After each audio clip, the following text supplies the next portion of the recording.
handa rin tayong tutulungan ng mga kabataan na kailangan maghanap buhay. Kaya dinagdagan natin ang pondo sa Tulong Trabaho Scholarship Program.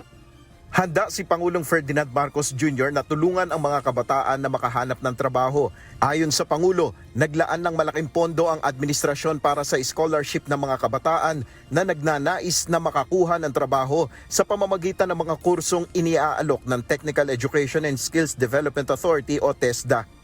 Halos 19 bilyong piso, 19 billion pesos ang inilaan natin para sa scholarship program upang mas marami pang Pilipino magkaroon ng pagkakataon, matuto at magkaroon ng magandang hanap buhay kagaya ng ating mga graduate ngayon.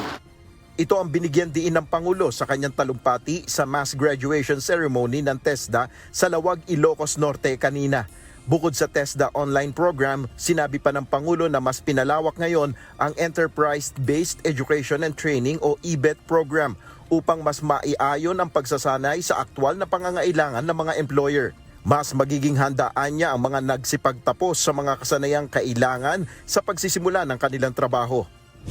Ayon kay Pangulong Marcos, patunay ito sa kanyang pagtupad sa kanyang ipinangako noong nakaraang State of the Nation Address o SONA. Itong nakaraang SONA, sinabi ko na ang pinakamahalagang puhunan ng ating bansa ay ang ating mamamayan. Kapag namumuhunan tayo sa kakayahan ng Pilipino, namumuhunan tayo sa mas matatag na pamilya, mas masiglang ekonomiya, mas magandang kinabukasan ng bansa.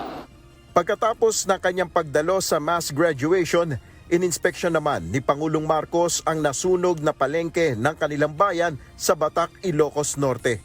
Namahagi rin ng tulong ang Pangulo sa mga naapektuhang vendor.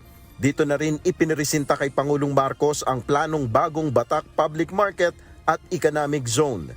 Nel Maribuhok, UNTV News and Rescue, Diyos ang aming sandigan, serbisyo publiko ang aming pinahalagahan.